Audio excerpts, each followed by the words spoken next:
অপরিচিতা রবীন্দ্রনাথ ঠাকুর। আজ আমার বয়স ২৭ মাত্র। এ জীবনটা না দৈর্ঘ্যের হিসেবে বড়, না গুণের হিসেবে। তবুও ইহার একটু বিশেষ মূল্য আছে। ইহা সেই ফুলের মতো যাহার বুকের উপরে ভ্রমর আসিয়া বসিয়াছিল, এবং সেই পদক্ষেপের ইতিহাস তাহার জীবনের মাঝখানে ফলের মতো গুটি ধরিয়া উঠিয়াছে। সেই ইতিহাসটুকু আকারে ছোট, তাহাকে ছোট করিয়াই লিখিব। ছোটকে যাহারা সামান্য বলিয়া ভুল করেন না, তাহারা ইহার রস বুঝিবেন। কলেজে যতগুলো পরীক্ষা পাশ করিবার, সব আমি চুকাইয়াছি। ছোটবেলায় আমার সুন্দর চেহারা লইয়া পণ্ডিত মশাই আমাকে শিমুল ফুল ও মাকাল ফলের সহিত তুলনা করিয়া বিদ্রূপ করিবার সুযোগ পাইয়াছিলেন। ইহাতে তখন বড় লজ্জা পাইতাম, কিন্তু বয়স হইয়া এ কথা ভাবিয়াছি, যদি জন্মান্তর থাকে তবে আমার মুখে স্বরূপ এবং পণ্ডিত মশাইদের মুখে বিদ্রূপ আবার যেন অমনি করিয়াই প্রকাশ পায়। আমার পিতা এককালে গরিব ছিলেন, ওকালতি করিয়া প্রচুর টাকা রোজগার করিয়াছেন, ভোগ করিবার সময় নিমেষ মাত্রও পান নাই। মৃত্যুতে তিনি যে হাঁফ ছাড়িলেন, সেই তার প্রথম অবকাশ। আমার তখন বয়স অল্প, মার হাতেই আমি মানুষ, মা গরিবের ঘরের মেয়ে। তাই আমরা যে ধনী এ কথা তিনি ভোলেন না, আমাকে ভুলিতে দেন না। শিশুকালে আমি কোলে কোলেই মানুষ বোধ করি, সেজন্য শেষ পর্যন্ত আমার পুরোপুরি বয়সই হইল না। আজও আমাকে দেখিলে মনে হইবে আমি অন্নপূর্ণার কোলে গজাননের ছোট ভাইটি। আমার আসল অভিভাবক আমার মামা। তিনি আমার চেয়ে বড়জোর বছর ৬ বড়, কিন্তু ফল্গুর বালির মতো তিনি আমাদের সমস্ত সংসারটাকে নিজের অন্তরের মধ্যে শুষিয়া লইয়াছেন, তাহাকে না খুঁড়িয়া এখানকার এক গণ্ডূষও রস পাইবার জন্যে। এই কারণে কোনো কিছুর জন্য আমাকে কোনো ভাবনা ভাবিতেই হয় না। কন্যের পিতা মাত্রই স্বীকার করিবেন আমি সৎপাত্র। তামাকটুকু পর্যন্ত খাই না। ভালো মানুষ হওয়ার কোনো ঝঞ্ঝাট নাই, তাই আমি নিতান্ত ভালো মানুষ। মাতার আদেশ মানিয়া চলিবার ক্ষমতা আমার আছে, বস্তুত না মানিবার ক্ষমতা আমার নাই। অন্তঃপুরের শাসনে চলিবার মতো করিয়াই আমি প্রস্তুত হইয়াছি। যদি কোনো কন্যা স্বয়ম্ব না হন, তবে এই সুলক্ষণটি স্মরণ রাখিবেন। অনেক বড় ঘর হইতে আমার সম্বন্ধ আসিয়াছিল, কিন্তু মামা, যিনি পৃথিবীতে আমার ভাগ্য দেবতার প্রধান এজেন্ট, বিবাহ সম্বন্ধে তার একটা বিশেষ মত ছিল। ধনীর কন্যা তার পছন্দ নয়। আমাদের ঘরে যে মেয়ে আসিবে সে মাথা হেট করিয়া আসিবে, এই তিনি চান। অথচ টাকার প্রতি আসক্তি তার অস্থিমজ্জায় জড়িত। তিনি এমন বেহাই চান যাহার টাকা নাই, অথচ সে টাকা দিতে কসুর করিবে না। যা হোক, শোষণ করা চলিবে, অথচ বাড়িতে আসিলে গুড়গুড়ির পরিবর্তে বাধা হুকায় তামাক দিলে যাহার নালিশ খাটিবে না। আমার বন্ধু হরিশ কানপুরে কাজ করে, সে ছুটিতে কলিকাতায় আসিয়া আমার মন উতলা করিয়া দিল। সে বলিল, ওহে, মেয়ে যদি বলো, একটি খাসা মেয়ে আছে, কিছুদিন পূর্বে MA পাশ করিয়াছি। সামনে যতদূর পর্যন্ত দৃষ্টি চলে ছুটি ধুধু করিতেছে।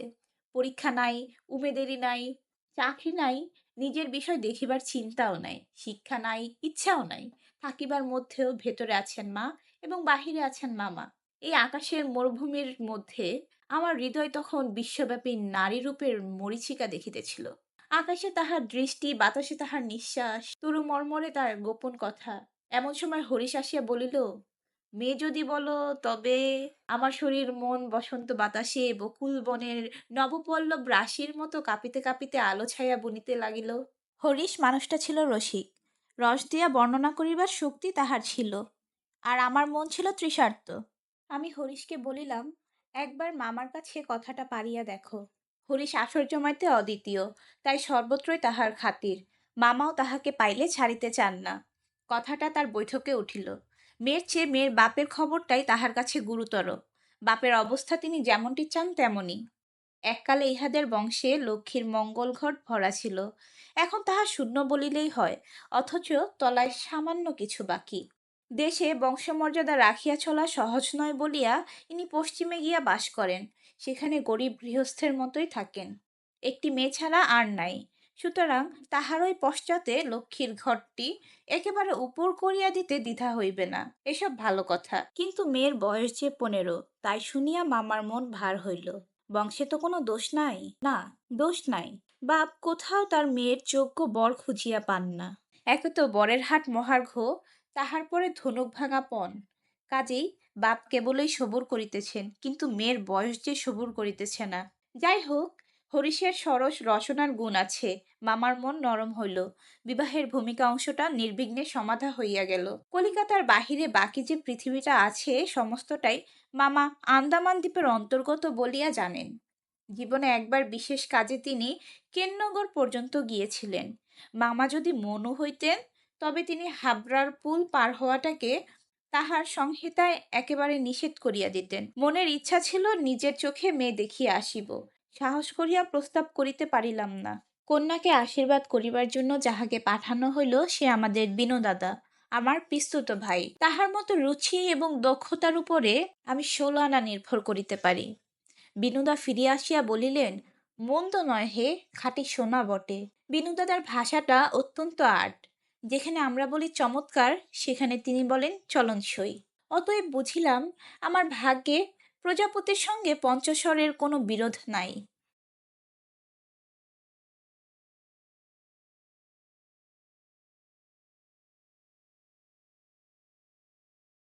বলা বাহুল্য, বিবাহ উপলক্ষে কন্যাপক্ষকেই কলিকাতায় আসিতে হইল। কন্যার পিতা শম্ভুনাথ বাবু হরিশকে কত বিশ্বাস করেন তাহার প্রমাণ এই যে বিবাহের 3 দিন পূর্বে তিনি আমাকে প্রথম চক্ষে দেখেন এবং আশীর্বাদ করিয়া যান। বয়স তার 40-এর কিছু এপারে বা ওপারে। চুল কাঁচা, গোফে পাক ধরিতে আরম্ভ করিয়াছে মাত্র। সুপুরুষ বটে। ভিড়ের মধ্যে দেখিলে সকলের আগে তাহার উপরে চোখ পড়িবার মতো চেহারা। আশা করি আমাকে দেখিয়া তিনি খুশি হইয়াছিলেন। বোঝা শক্ত, কেননা তিনি বড়ই চুপচাপ। যে দুটি একটি কথা বলেন যেন তাহাতে পুরো জোর দিয়া বলেন না। মামার মুখ তখন অনর্গল ছুটিতেছিল।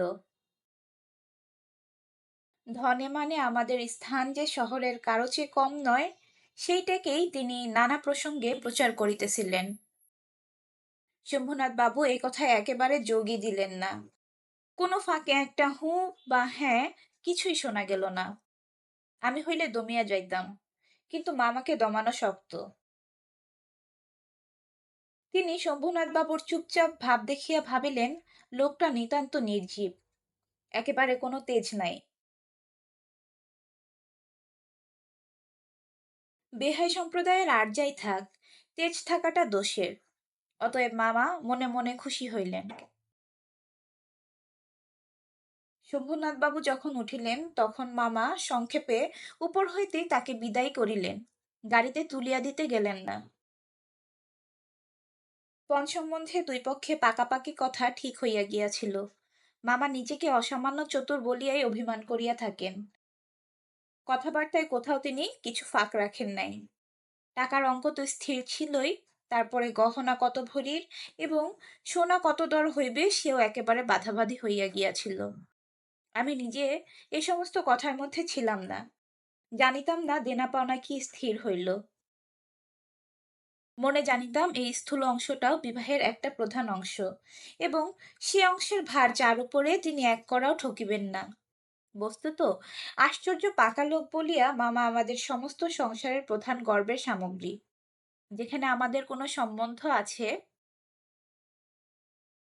সেখানে সর্বত্রই তিনি বুদ্ধির লড়াইয়ে জিতিবেন, এ একেবারে ধরা কথা। এজন্যই আমাদের অভাব না থাকিলেও এবং অন্য পক্ষের অভাব কঠিন হইলেও জিতিব। আমাদের সংসারে এই জেদ ইহাতেই যে বাঁচুক আর মরুক। গায়ে হলুদ অসম্ভব রকম ধুম করিয়া গেল। বাহক এত গেল যে তাহার আদমশুমারি করিতে হইলে কেরানি রাখিতে হয়। তাহাদিগকে বিদায় করিতে অপর পক্ষকে যে নাকাল হইতে হইবে সে কথা স্মরণ করিয়া মামার সঙ্গে মা একযোগে বিস্তর হাসিলেন। ব্যান্ড, বাঁশি, শখের কনসার্ট প্রভৃতি যেখানে যত প্রকার উচ্চ শব্দ আছে সমস্ত একসঙ্গে মিশাইয়া বর্বর কোলাহলের মত্তহস্তি দ্বারা সঙ্গীত সরস্বতীর পদ্মবন দলিত বিদলিত করিয়া আমি তো বিবাহ বাড়িতে গিয়া উঠিলাম। আংটিতে হাড়েতে জড়ি জহরতে আমার শরীর যেন গহনার দোকান নিলামে চড়িয়াছে বলিয়া বোধ হইল।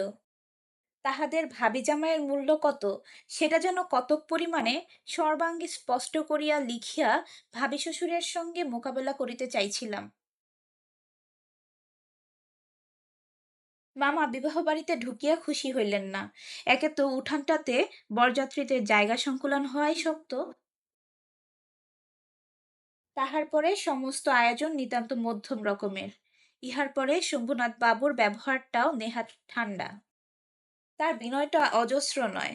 মুখে তো কোনো কথাই নাই, কোমরে চাদর বাঁধা, গলা ভাঙা, টাক পড়া, মিশকালো এবং বিপুল শরীর তার এক উকিল বন্ধু যদি নিয়ত হাত জোড় করিয়া মাথা হেলাইয়া নম্রতার স্মিতহাস্যে ও গদগদ বচনে কনসার্ট পার্টির করতাল বাজিয়ে হইতে শুরু করিয়া বরকর্তাদের প্রত্যেককে বারবার প্রচুর রূপে অভিষিক্ত করিয়া না দিতেন, তবে গোড়াতেই একটা এসপার ওসপার হইত।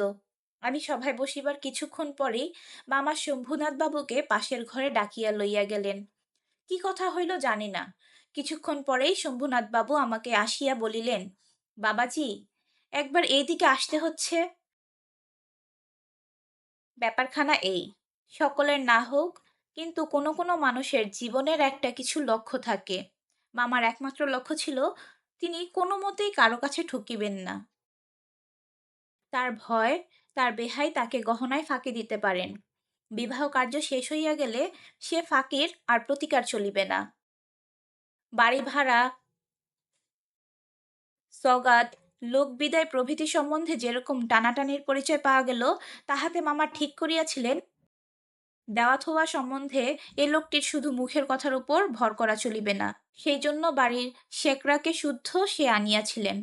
পাশের ঘরে গিয়া দেখিলাম মামা এক তক্তা পোষে এবং শেকরা তাহার দাড়িপাল্লা, কুষ্টিপাথর প্রভৃতি লইয়া মেঝেয় বসিয়া আছে। শম্ভুনাথ বাবু আমাকে বলিলেন, তোমার মামা বলিতেছেন বিবাহ কাজ শুরু হইবার আগেই তিনি কনের সমস্ত গহনা যাচাই করিয়া দেখিবেন। ইহাতে তুমি কি বলো? আমি মাথা হেট করিয়া চুপ করিয়া রহিলাম। মামা বলিলেন, ও আবার কি বলিবে? আমি যা বলিব তাই হইবে। শম্ভুনাথ বাবু আমার দিকে চাহিয়া কহিলেন, সেই কথা তবে ঠিক। উনি যা বলিবেন তাই হইবে, এ সম্বন্ধে তোমার কিছু বলিবার নাই? আমি একটু ঘাড় নাড়ে ইঙ্গিতে জানাইলাম, এসব কথায় আমার সম্পূর্ণ অনধিকার। আচ্ছা, তবে বসো, মেয়ের গা হইতে সমস্ত গহনা খুলিয়া আনিতেছি। এই বলিয়া তিনি উঠিলেন। মামা বলিলেন, অনুপম এখানে কি করিবে? ও সভায় গিয়া বসুক। শম্ভুনাথ বলিলেন, না, সভায় নয়, এখানেই বসিতে হইবে। ঠায় বাঁধা গহনা আনিয়া তক্তাপোষের উপর মেলিয়া ধরিলেন। সমস্তই তাহার পিতামহীদের আমলের গহনা, হাল ফ্যাশনের সূক্ষ্ম কাজ নয়, যেমন মোটা তেমনি ভারী। শ্যাকরা গহনা হাতে তুলিয়া লইয়া বলিল, এ আর দেখিব কি, ইহাতে খাদ নাই, এমন সোনা এখনকার দিনে ব্যবহারই হয় না। এই বলিয়া সে মকরমুখা মোটা একখানা বালায় একটু চাপ দিয়া দেখাইল তাহা বেঁকিয়া যায়। মামা তখন ওই নোট বইয়ে গহনাগুলির ফর্দ টুকিয়া লইলেন। পাছে যাহা দেখানো হইল তাহার কোনোটা কম পড়ে। হিসাব করিয়া দেখিলেন গহনা যে পরিমাণ দিবার কথা, এগুলির সংখ্যায়, দরে এবং ভারে অনেক বেশি। গহনাগুলির মধ্যে একজোড়া ইয়ারিং ছিল। শম্ভুনাথ সেইটে শেখরার হাতে দিয়া বলিলেন, এইটা একবার পরখ করিয়া দেখো। শেখরা কহিল, ইহা বিলাতি মাল, ইহাতে সোনার ভাগ সামান্যই আছে। শম্ভুনাথ ইয়ারিং জোড়া মামার হাতে দিয়া বলিলেন, এটা আপনারাই রাখিয়া দিন। মামা সেটা হাতে লইয়া দেখিলেন, এই ইয়ারিং দিয়া কন্যাকে তাহারা আশীর্বাদ করিয়াছিলেন। মামার মুখ লাল হইয়া উঠিল। দরিদ্র তাহাকে ঠকাইতে চাহিবে, কিন্তু তিনি ঠকিবেন না, এই আনন্দ সম্ভোগ হইতে বঞ্চিত হইলেন এবং তাহার উপরেও কিছু উপরি পাওনা জুটিল। অত্যন্ত মুখ ভার করিয়া বলিলেন, অনুপম, যাও, তুমি সভায় গিয়ে বসোগে। শম্ভুনাথ বলিলেন, না, এখন সভায় বসিতে হইবে না, চলুন আগে আপনাদের খাওয়াইয়া দিই। মামা বলিলেন, সে কি কথা, লগ্ন? শম্ভুনাথ বাবু বলিলেন, সেজন্য কিছু ভাবিবেন না, এখন উঠুন। লোকটি নেহাত ভালো মানুষ ধরনের, কিন্তু ভেতরে বেশ একটু জোর আছে বলিয়া বোধ হইল। আমাকে উঠিতে হইল। বরযাত্রীদেরও আহার হইয়া গেল। আয়োজনের আড়ম্বর ছিল না, কিন্তু রান্না ভালো এবং সমস্ত বেশ পরিষ্কার পরিচ্ছন্ন বলিয়া সকলেরই তৃপ্তি হইল। বরযাত্রীদের খাওয়া শেষ হইলেই শম্ভুনাথ বাবু আমাকে খাইতে বলিলেন। মামা বলিলেন, সে কি কথা, বিবাহের পূর্বে বর খাইবে কেমন করিয়া? এ সম্বন্ধে মামার কোনো মত প্রকাশকে তিনি সম্পূর্ণ উপেক্ষা করিয়া আমার দিকে চাহিয়া বলিলেন, তুমি কি বলো, বসিয়া যাইতে দোষ কিছু আছে? মূর্তিমতী মাতৃ আজ্ঞা স্বরূপে মামা উপস্থিত, তার বিরুদ্ধে চলা আমার পক্ষে অসম্ভব। আমি আহারে বসিতে পারিলাম না। তখন শম্ভুনাথবাবু মামাকে বলিলেন, আপনাদিগকে অনেক কষ্ট দিয়াছি, আমরা ধনী নই, আপনাদের যোগ্য আয়োজন করতে পারি নাই, ক্ষমা করবেন, রাত হইয়া গেছে, আর আপনাদের কষ্ট বাড়াইতে ইচ্ছা করি না। এখন তবে? মামা বলিলেন, তা সভায় চলুন, আমরা তো প্রস্তুত আছি। শম্ভুনাথ বলিলেন, তবে আপনাদের গাড়ি বলিয়া দিই। মামা আশ্চর্য হইয়া বলিলেন, ঠাট্টা করিতেছেন নাকি? শম্ভুনাথ কহিলেন, ঠাট্টা তো আপনিই করিয়া সারিয়াছেন, ঠাট্টার সম্পর্কটাকে স্থায়ী করিবার ইচ্ছা আমার নাই। মামা দুই চোখ এত বড় করিয়া মেলিয়া অবাক হইয়া রহিলেন। শম্ভুনাথ কহিলেন, আমার কন্যার গহনা আমি চুরি করিব, এ কথা যারা মনে করে তাদের হাতে আমি কন্যা দিতে পারি না। আমাকে একটি কথা বলাও তিনি আবশ্যক বোধ করিলেন না, কারণ প্রমাণ হইয়া গেছে আমি কেহই নই। আমাকে একটি কথা বলাও তিনি আবশ্যক বোধ করিলেন না, কারণ প্রমাণ হইয়া গেছে আমি কেহই নই। তারপরে যা হইল সে আমি বলিতে ইচ্ছা করি না।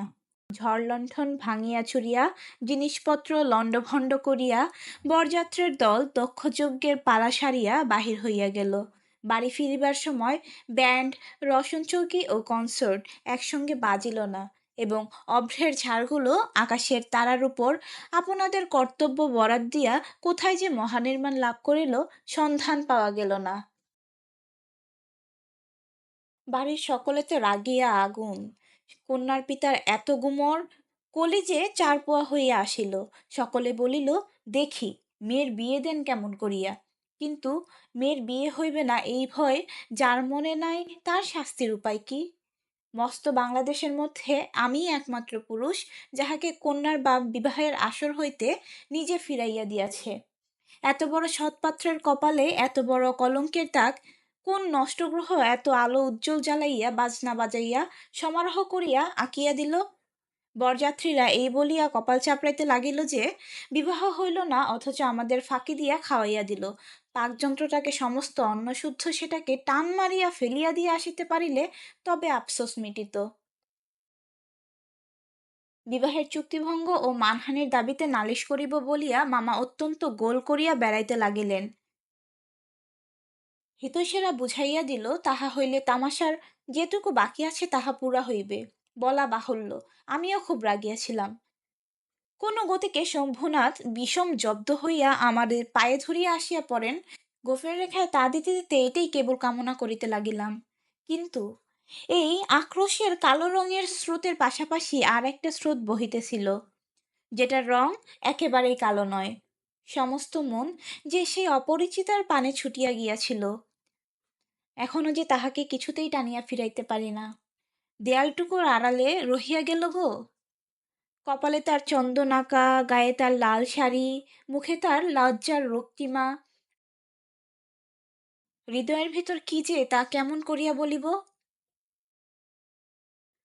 আমার কল্পলোকের কল্পলতাটি বসন্তের সমস্ত ফুলের ভার আমাকে নিবেদন করিয়া দিবার জন্য নত হইয়া পড়িয়াছিল। হাওয়া আসে, গন্ধ পাই, পাতার শব্দ শুনি, কেবল আর একটিমাত্র পা ফেলার অপেক্ষা। এমন সময়ে সেই পদক্ষেপের দূরত্বটুকু এক মুহূর্তে অসীম হইয়া উঠিল। এতদিন যে প্রতি সন্ধ্যায় আমি বিনুদাদার বাড়িতে গিয়া তাহাকে অস্থির করিয়া তুলিয়াছিলাম, বিনুদাদার বর্ণনার ভাষা অত্যন্ত সংকীর্ণ বলিয়াই তাহার প্রত্যেক কথাটি স্ফুলিঙ্গের মতো আমার মনের মাঝখানে আগুন জ্বালিয়া দিয়াছিল। বুঝিয়াছিলাম মেয়েটির রূপ বড় আশ্চর্য, কিন্তু না দেখিলাম তাহাকে চোখে, না দেখিলাম তাহার ছবি, সমস্তই অস্পষ্ট হইয়া রহিল। বাহিরে তো সে ধরা দিলই না, তাহাকে মনেও আনিতে পারিলাম না। এজন্যই মন সেদিনকার সেই বিবাহসভার দেয়ালটার বাহিরে ভূতের মতো দীর্ঘ নিঃশ্বাস ফেলিয়া বেড়াইতে লাগিল। হরিশের কাছে শুনিয়াছি, মেয়েটিকে আমার ফটোগ্রাফ দেখানো হইয়াছিল, পছন্দ করিয়াছে বই কি, না করিবার তো কোনো কারণ নাই। আমার মন বলে সে ছবি তার কোনো একটি বক্সের মধ্যে লুকানো আছে।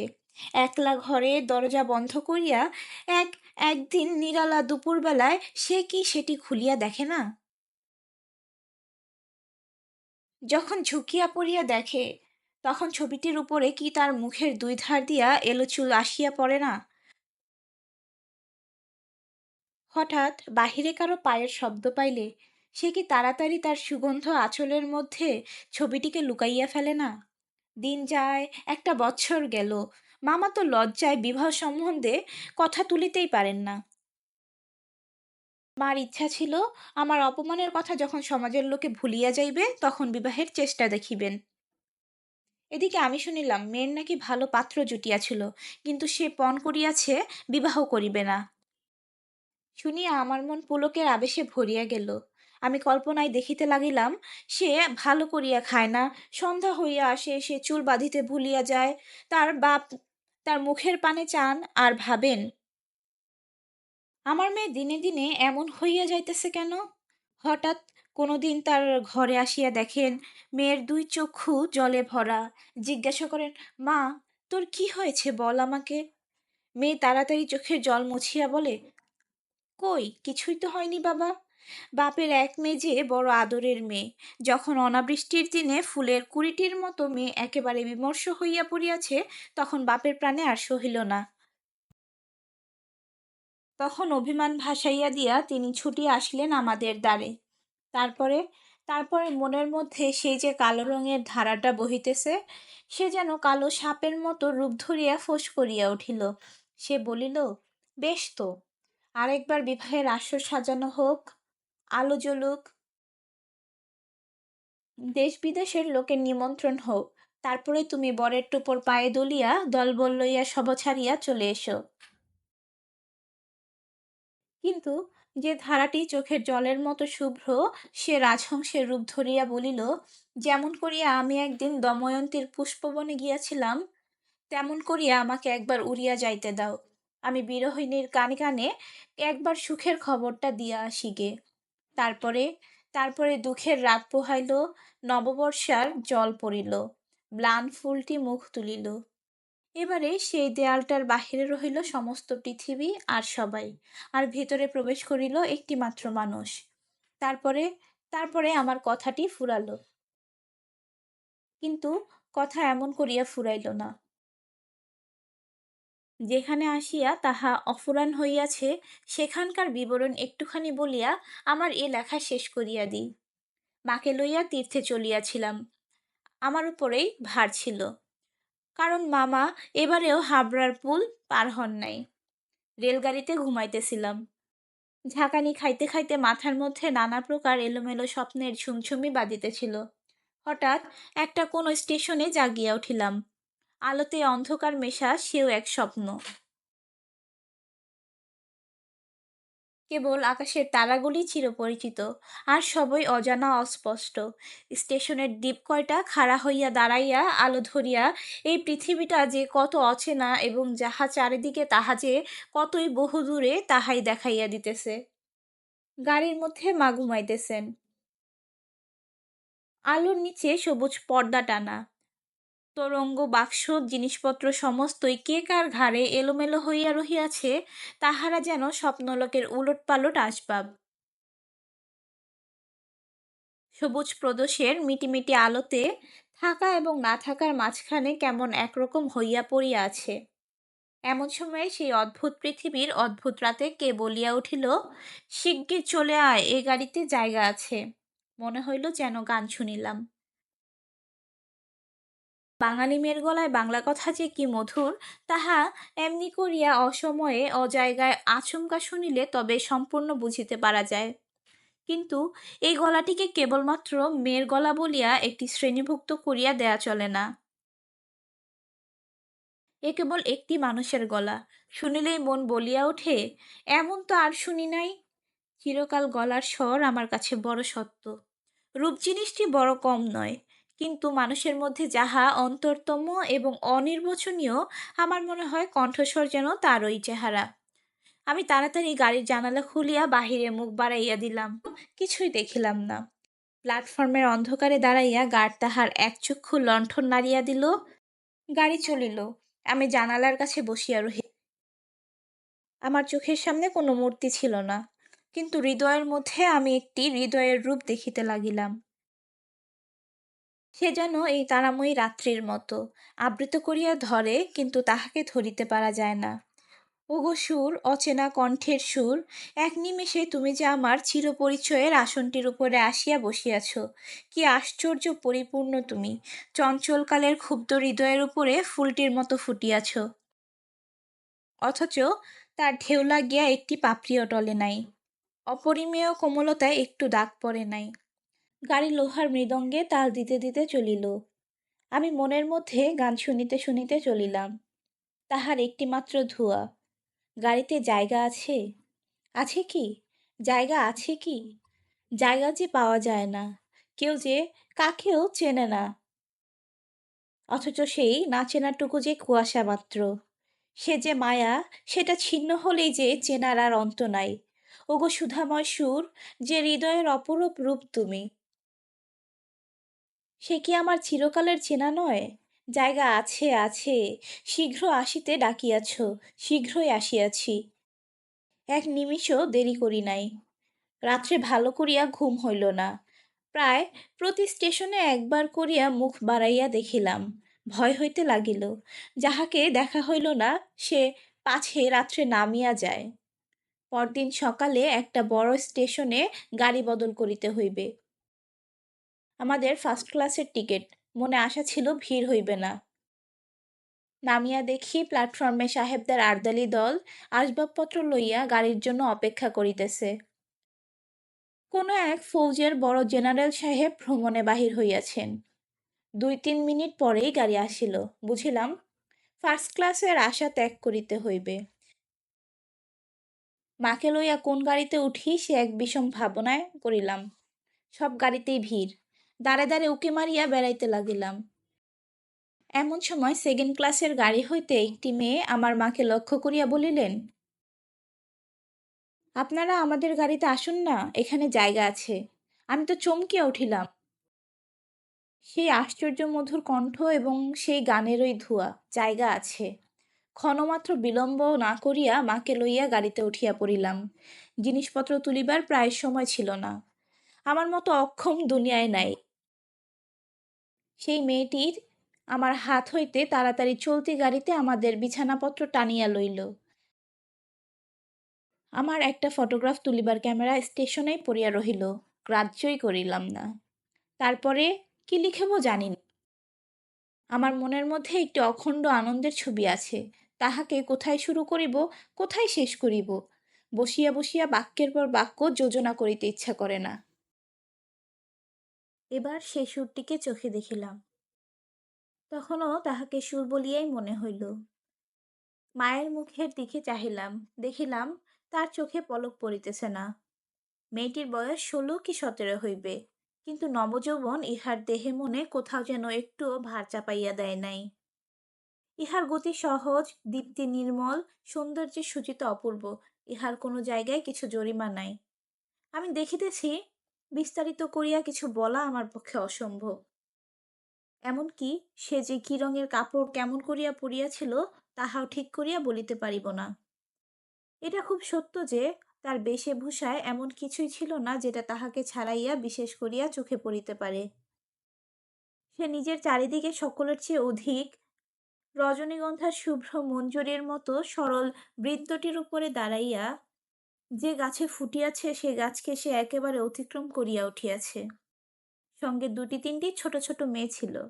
তাহাদিগকে লইয়া তাহার হাসি এবং কথার আর অন্ত ছিল না।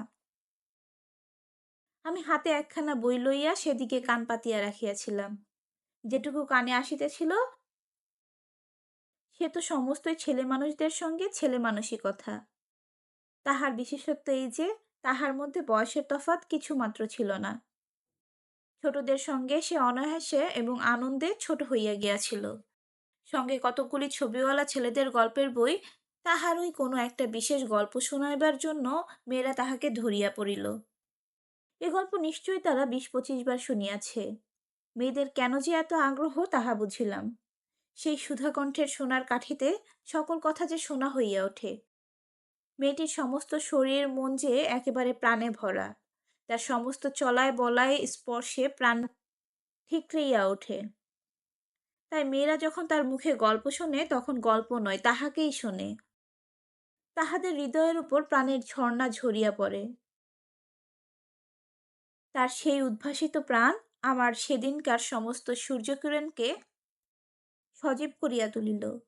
আমার মনে হইল আমাকে যে প্রকৃতি তাহার আকাশ দিয়া বেষ্টন করিয়াছে। সে ওই তরুণীরই অক্লান্ত অম্লান প্রাণের বিশ্বব্যাপী বিস্তার। পরের স্টেশনে পৌঁছাতেই খাবারওয়ালাকে ডাকিয়া সে খুব খানিকটা চানামুঠ কিনিয়া লইল এবং মেয়েদের সঙ্গে মিলিয়া নিতান্ত ছেলেমানুষের মতো করিয়া কোলহাস্য করিতে করিতে অসংকোচে খাইতে লাগিল। আমার প্রকৃতি যে জাল দিয়া বেড়া। আমি কেন বেশ সহজে হাসি মুখে মেয়েটির কাছে এই চানা এক মুঠা চাহিয়া লইতে পারিলাম না? হাত বাড়াইয়া দিয়া কেন আমার লোভ স্বীকার করিলাম না? মা ভালো লাগা এবং মন্দ লাগার মধ্যে দোমনা হইয়াছিলেন। গাড়িতে আমি পুরুষ মানুষ, তবু ইহার কিছুমাত্র সংকোচ নাই। বিশেষত এমন লোভের মতো খাইতেছে, সেটা ঠিক তার পছন্দ হইতেছিল না। অথচ ইহাকে বেহায়া বলিয়াও তার ভ্রম হয় নাই। তার মনে হইল এ মেয়ের বয়স হইয়াছে কিন্তু শিক্ষা হয় নাই। মা হঠাৎ কারো সঙ্গে আলাপ করিতে পারেন না। মানুষের সঙ্গে দূরে দূরে থাকাই তার অভ্যাস। এই মেয়েটির পরিচয় লইতে তার খুব ইচ্ছা, কিন্তু স্বাভাবিক বাধা কাটাইয়া উঠিতে পারিতেছিলেন না। এমন সময় গাড়ি একটা বড় স্টেশনে আসিয়া থামিল। সেই জেনারেল সাহেবদের একদল অনুষঙ্গী এই স্টেশন হইতে উঠিবার উদ্যোগ করিতেছে। গাড়িতে কোথাও জায়গা নাই। বারবার আমাদের গাড়ির সামনে দিয়া তারা ঘুরিয়া গেল। মা তো ভয়ে আড়ষ্ট।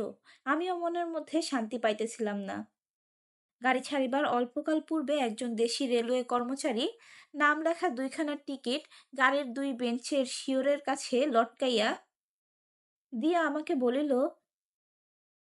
এই গাড়ির দুই বেঞ্চে আগে হইতেই দুই সাহেব রিজার্ভ করিয়াছেন। আপনাদিগকে অন্য গাড়িতে যাইতে হইবে। আমি তো তাড়াতাড়ি ব্যস্ত হইয়া দাঁড়াইয়া উঠিলাম। মেয়েটি হিন্দিতে বলিল, না, আমরা গাড়ি ছাড়িব না। সে লোকটি রোখা করিয়া বলিল, না ছাড়িয়া উপায় নাই। কিন্তু মেয়েটির চলিষ্ণুতার কোনো লক্ষণ না দেখিয়া সে নামিয়া গিয়া ইংরেজ স্টেশন মাস্টারকে ডাকিয়া আনিল।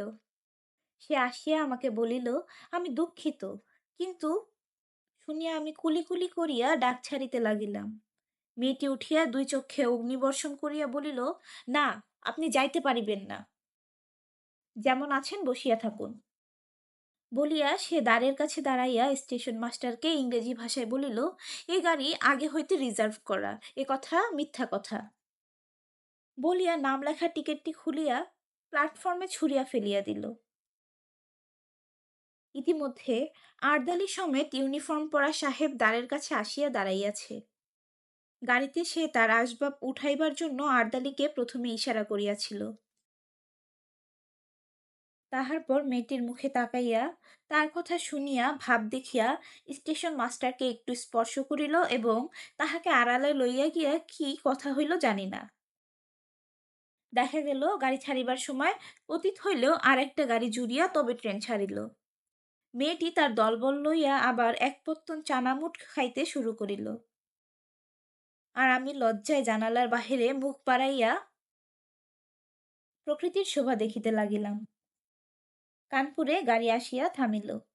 মেয়েটি জিনিসপত্র বাঁধিয়া প্রস্তুত। স্টেশনে একটি হিন্দুস্তানি চাকর ছুটিয়া আসিয়া ইহাদিগকে নামাইবার উদ্যোগ করিতে লাগিল। মা তখন আর থাকিতে পারিলেন না। জিজ্ঞাসা করিলেন, তোমার নাম কি মা? মেয়েটি বলিল, আমার নাম কল্যাণী। শুনিয়া মা এবং আমি দুজনই চমকিয়া উঠিলাম।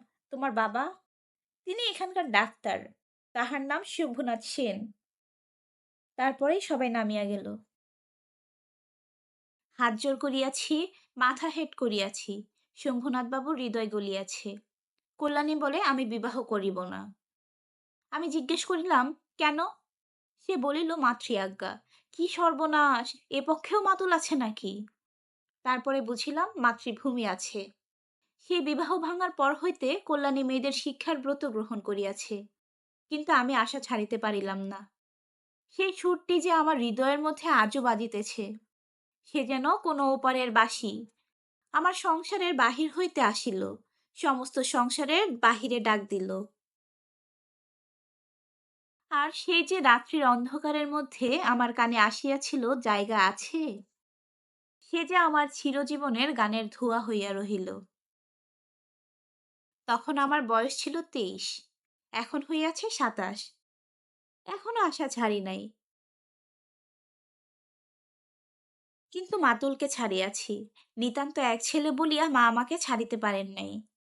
তোমরা মনে করিতেছ আমি বিবাহের আশা করি? না, কোনো কালেই না। আমার মনে আছে, কেবল সেই এক রাত্রির অজানা কণ্ঠের মধুর সুরের আশা, জায়গা আছে, নিশ্চয়ই আছে, নইলে দাঁড়াবো কোথায়? তাই বছরের পর বছর যায় আমি এখানেই আছি। দেখা হয়, সেই কণ্ঠ শুনি, যখন সুবিধা পাই কিছু তার কাজ করিয়া দিই। কিন্তু ভাগ্য আমার ভালো, এই তো আমি জায়গা পাইয়াছি।